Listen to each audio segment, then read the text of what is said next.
মনে মনে এরই মধ্যে একরকমের বাসনাও তৈরি হয়েছে। তবে কোথায় কিভাবে পাওয়া যাবে এই কার্ড সে সম্পর্কে কিছুই জানেন না তারা। কোনো রকম চালায় 5-6 জন মানুষ খাওয়াইয়া 5 জন মানুষ একজনে পারে সামলান দিত। আমাকে কেউ কোনো সাহায্য দেয় না বাবা, এই বিপদ, এই সমস্যা আমাকে, এই যে নিজে হাতে পাই করে চিলাপিলা খাওয়ানো লাগে। এমন শ্রমজীবী নারীরা যদি ফ্যামিলি কার্ডের আওতায় আসেন তবে নিশ্চিতভাবেই তারা সুফলভোগী হবেন।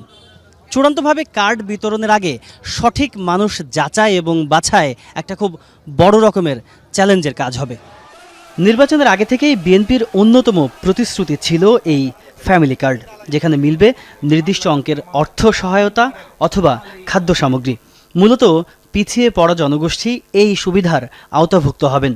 সরকার গঠনের পর থেকেই শুরু হয়েছে কাজ। এরই মধ্যে ফ্যামিলি কার্ড বিতরণ সংক্রান্ত মন্ত্রিসভা কমিটিও গঠন করে দিয়েছেন প্রধানমন্ত্রী তারেক রহমান। পিছিয়ে পড়া মাদেরকে সামনে আনা, তাদেরকে সম্মানিত করা, তাদেরকে তাদের মর্যাদা দেওয়া, সেই লক্ষ্যে ফ্যামিলি কার্ড। আর ফ্যামিলি কার্ড ইউনিভার্সালি দেওয়া হবে, অর্থাৎ এখানে কোনো ধরনের ফ্যামিলি কার্ড দিতে যে কোনো ধরনের পিক অ্যান্ড চুজ এরকম কোনো সুযোগ সুবিধা ব্যবস্থা রাখা হবে না, সো দ্যাট ডিসক্রিমিনেশনের কোনো ধরনের সুযোগ না থাকে।